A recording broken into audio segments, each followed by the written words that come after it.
This is Dr. David Pomeroy, your host on ADHD Focus. I wanted to remind you that the show is not intended to be a recommendation for diagnosis or treatment of any condition for any specific person. Please consult your mental health professional or doctor managing your ADHD or mental health issues about any diagnosis or treatment-related information that you hear on the show. Refer your ADHD provider to the show if he or she would like more information. Thank you. Hello, this is Dr. David Pomeroy, your host of ADHD Focus, a podcast which brings you real information about ADHD and all aspects of it. Today, my guest is Dr. David Anderson. He is a clinical psychologist with ChildMind, an organization in New York City, which provides services to parents and of children with ADHD and behavior disorders and a wide range of different aspects of ADHD. Dr. Anderson, welcome to the program. Thank you. I'm excited to be here. So today we'll be talking about various behavioral aspects of ADHD, different kinds of behaviors, usually troublesome ones, that can show up in kids with ADHD. Not all are directly related to ADHD, but we'll get into talking about that.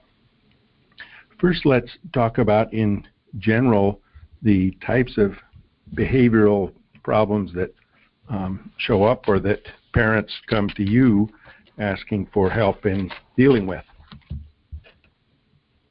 Right. I mean, the thing is, when somebody first presents for, say, an intake evaluation, when we're first beginning to speak with them, a lot of it is differentiating ADHD symptoms from the behaviors that may be their consequence.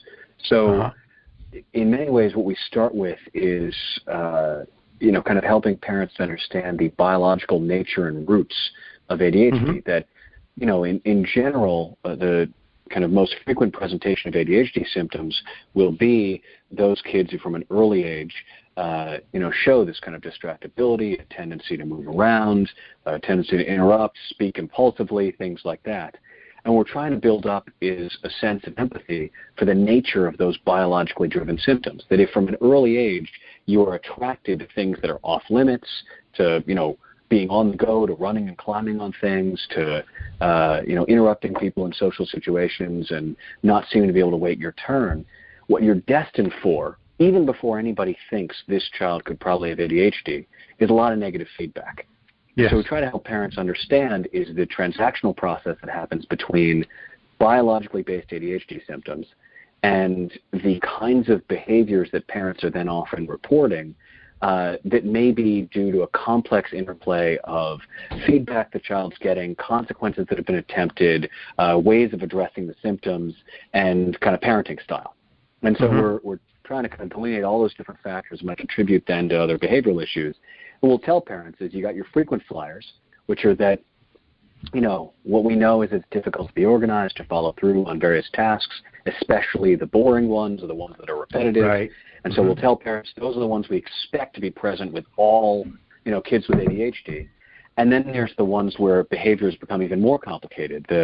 Anywhere from 30 to 40% of kids with ADHD also present with, for example, oppositional defiance symptoms, where, they really have evolved into temper tantrums, high levels of annoyance and anger and resentment, lots of arguments and things like that, and things that are beyond what would be normal in kind of the scope of child behavior. But again, a lot of that is kind of making the distinctions. Yeah. I just wanted to comment that kind of the other, the inattentive kids who don't necessarily show up with the overt behaviors of interrupting and being always on the hyper side, they're the ones who get playing with Legos when it's time to get ready for school, and mom comes up having said 3 times, let's get ready, and the kid's still in underwear and building Lego sets. So they just don't remember what's been asked or where's your gloves? These are the fourth pair you've lost this winter. Right. Little things that still end up getting that negative feedback. Oh, absolutely. I mean, what we generally see is that, at least in both research and in practice, the kids with the ADHD combined presentation who have both hyperactive impulsive and inattentive symptoms may get identified earlier, they may get diagnosed earlier, they may start treatment earlier, but it's no more impairing in the sense that the kids who are inattentive or spacey still have those behaviors that really affect adults' level of patience with them, or the number of times they've had to repeat themselves, or the number of times they've had to buy winter gloves. And right. That can easily be seen as willful. It can easily be seen for any kid with ADHD's presentation to be that they're not trying hard enough, or they just don't seem to care as much as their siblings, when in reality we want parents to think of it as something where it's the example that I'll often give is it's as if, everybody in life learns gymnastics and then the kid's being asked to do a backflip without ever having practiced.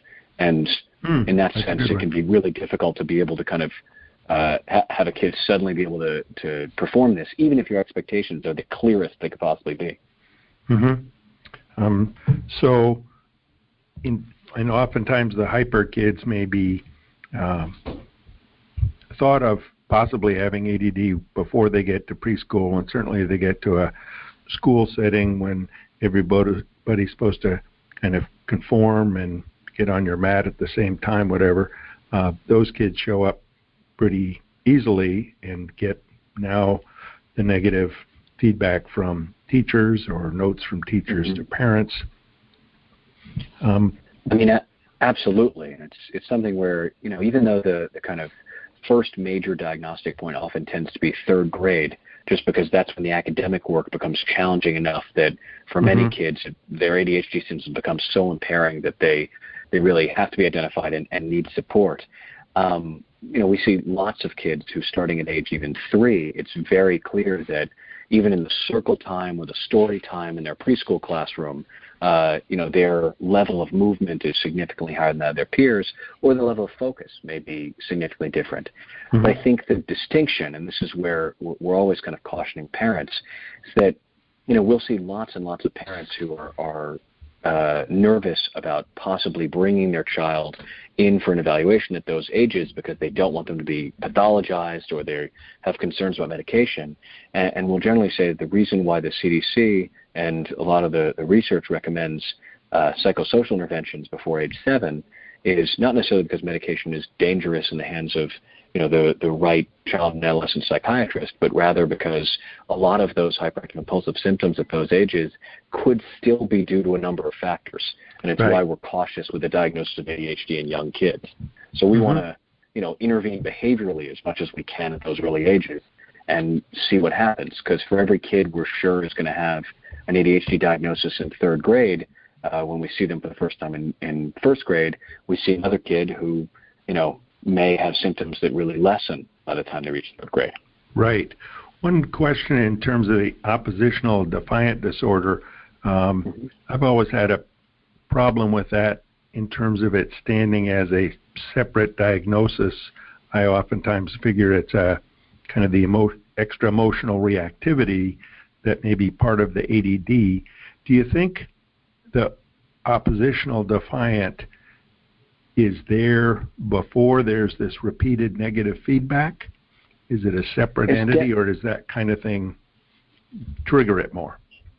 There's definitely a pathway to it. I mean, in considering kind of how oppositional defiant disorder or ADHD develop, I mean, we're talking about something where ADHD has high heritability in the research. ODD has been linked to some genetic factors, especially early emerging ODD. So in that sense, it can be these kids who have really reactive temperaments from an early age. Their parents have no idea how to react to their high emotionality, or the fact that they're not soothed by anything, or that they're, experiencing a lot of highly emotional reactions to different stimuli in their environment. And so it definitely can be something where ODD emerges at an early age and could be genetically linked. It's just that with ADHD, the comorbidity between ADHD and ODD in the research is between 40 and 60%. So it's either, just under the majority of kids have both ADHD and ODD, or just over, the majority of kids have both of these things, we still want to make sure that parents understand that there's a large portion of kids who present with ODD and don't have attentional difficulties, a large portion of kids who, present with ADHD and don't have necessarily ODD. So, it goes back to whether it's caused by genetic factors or environmental factors, we still want to separate out those conditions for parents. Even when you talk about the kind of, high emotionality that might be, associated with ADHD, that isn't actually a factor that necessarily happens in the majority of cases. That's one of those factors that can be much more linked either when ODD is presenting or when a kid has gotten a lot of the course of cycle over the course of their life. Mm-hmm. The other kind of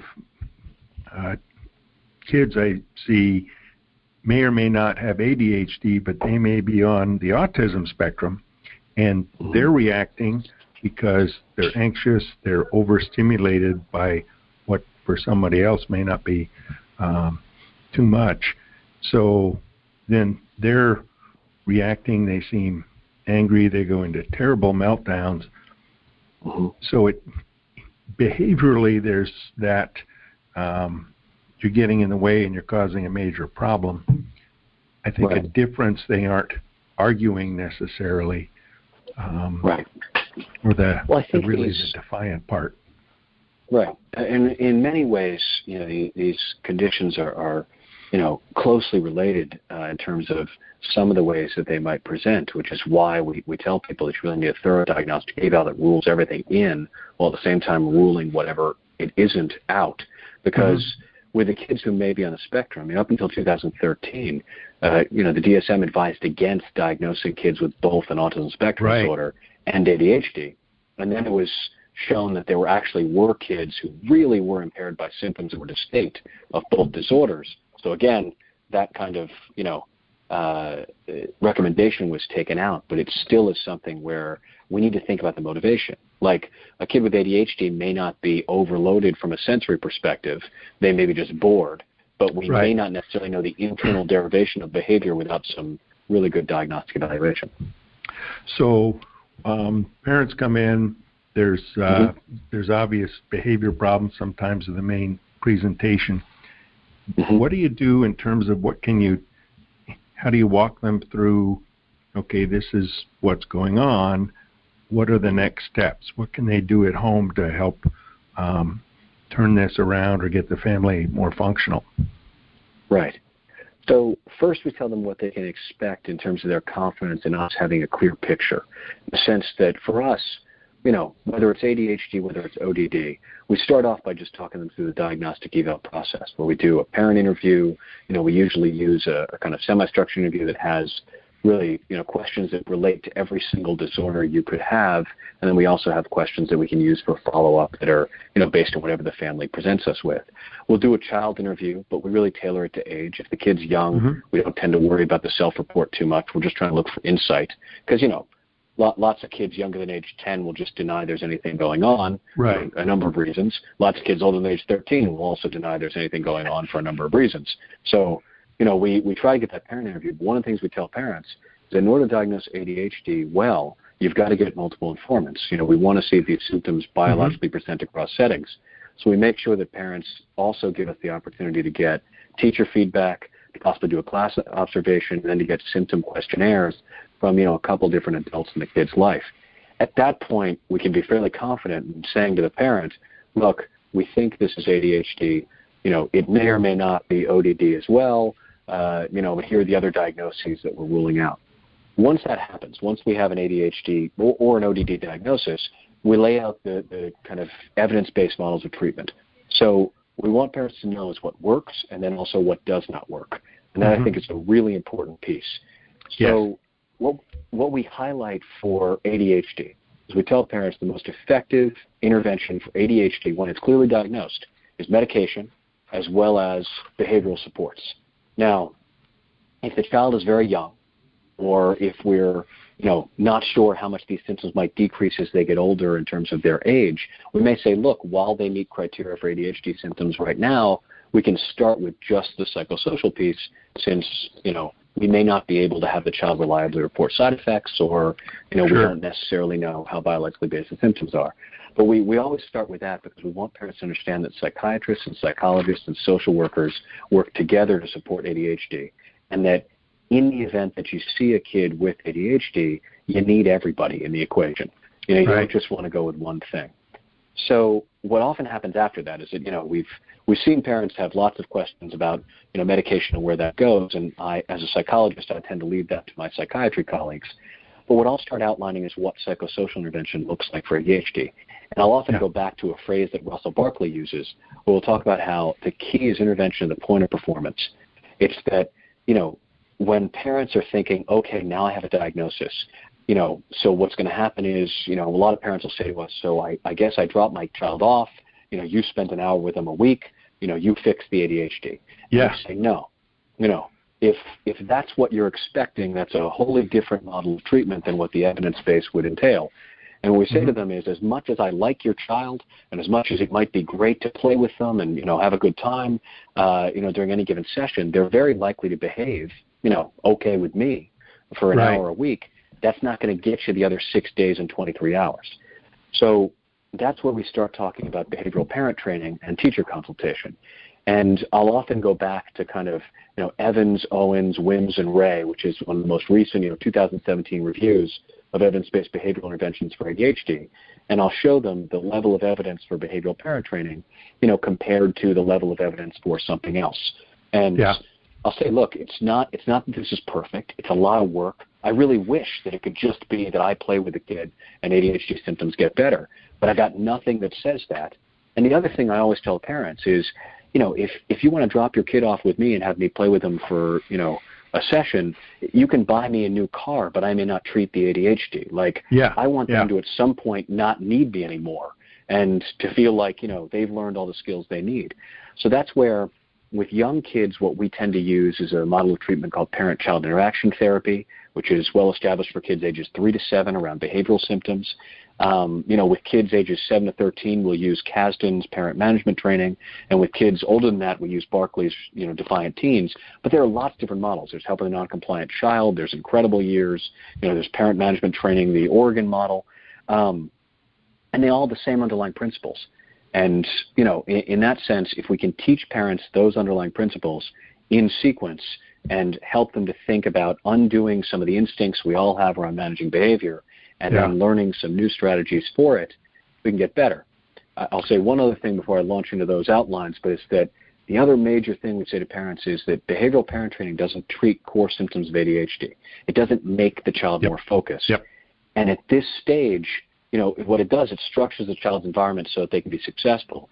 At this stage, we really caution parents against any treatment that claims to increase their focus.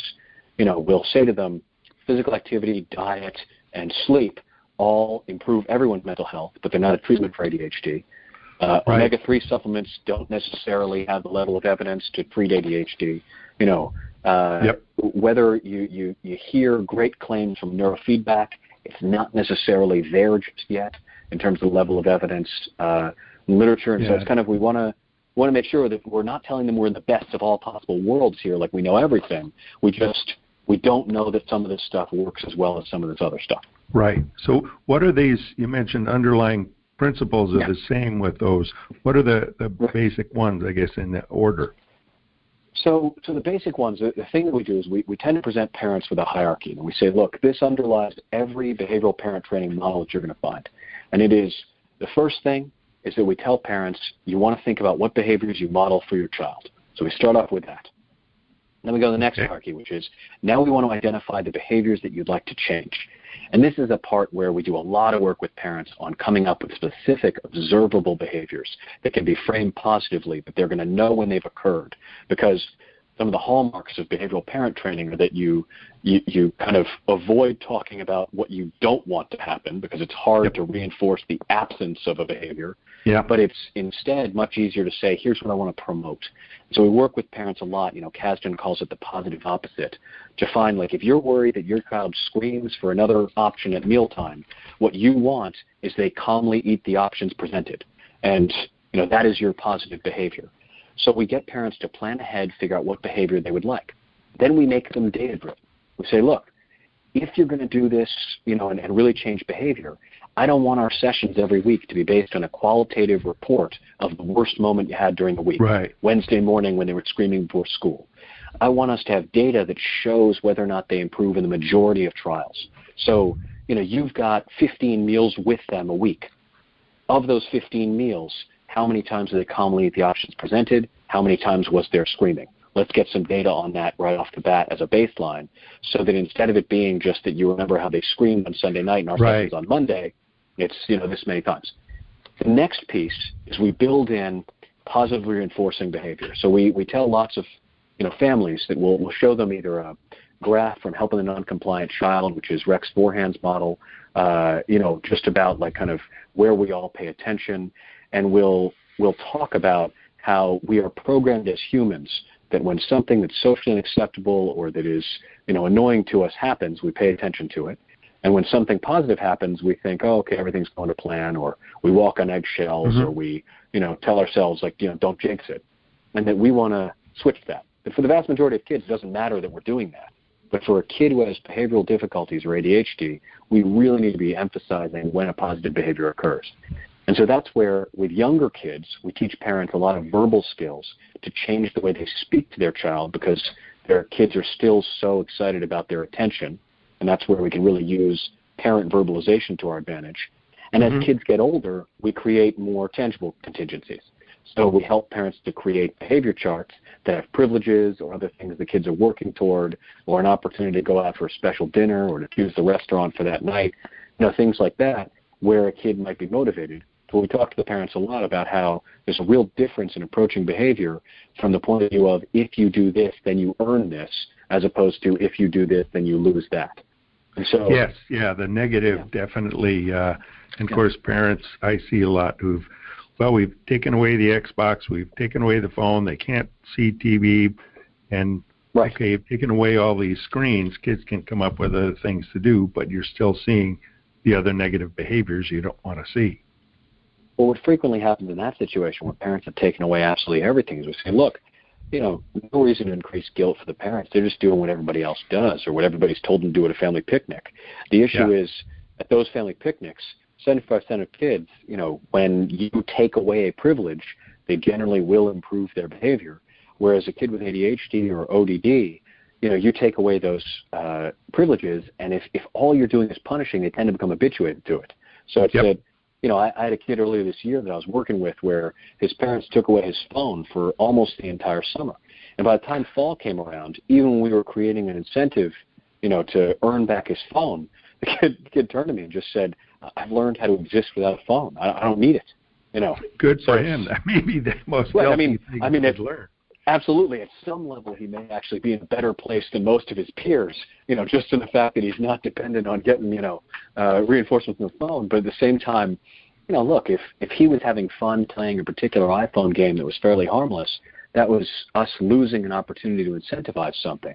And, for parents who are just trying to get the morning routine done or just trying to get the kid to have good manners at the table or trying to get them to stay in their room at night and do quiet activities even while their body is saying otherwise, it's good to have some of those incentives to be able to promise them. Oh, yeah. So that's why oftentimes at that positive reinforcement stage, we take that inventory of all the things could reinforce them. We have lots of lists that are just, tons and tons of things that could be positive reinforcing for kids. My favorite, though, are actually getting parents to laugh about lists that are 20 years outdated that still include things like listening to a cassette tape or, taking the Walkman on a walk, which, is always great when parents are seeing how this technology has not really changed. It's just now become, taking their iPhone, which doubles as an iPod and has more music than they could ever have dreamt of on it.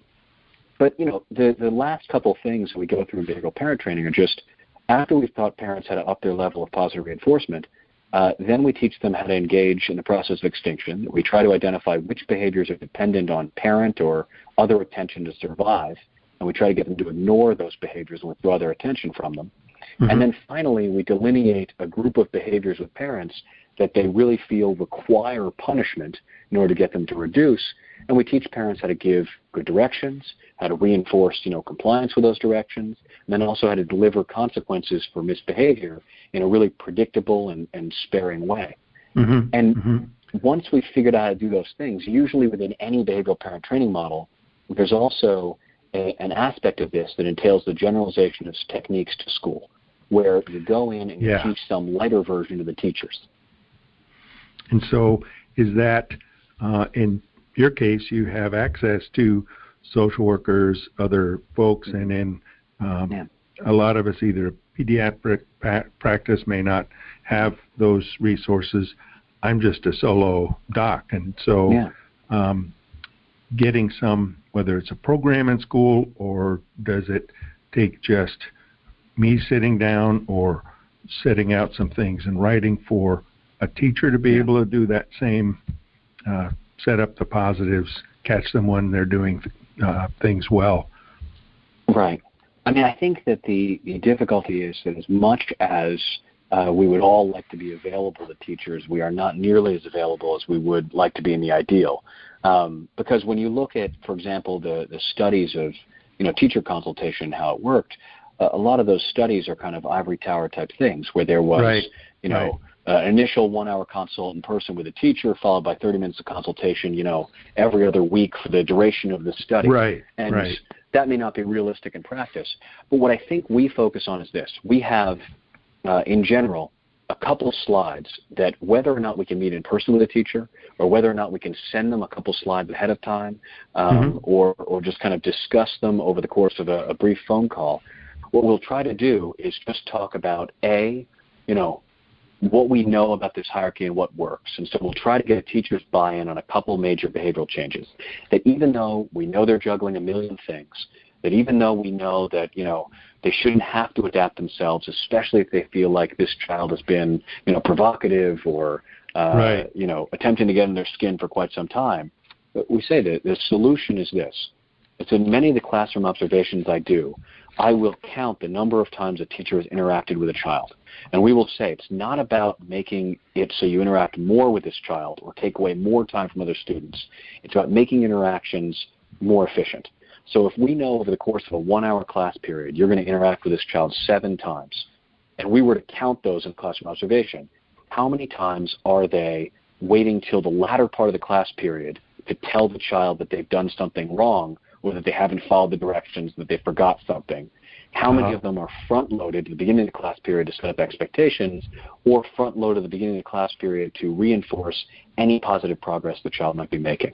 And so that's where we try to start on that small behavioral change, where if we can get educators thinking, how do I make my expectations clear and neutral at the beginning, even writing them down if I possibly can for a kid with ADHD, and then how do I make sure to front-load some positive feedback like, okay, Bobby, you finished the first 4 math problems right away.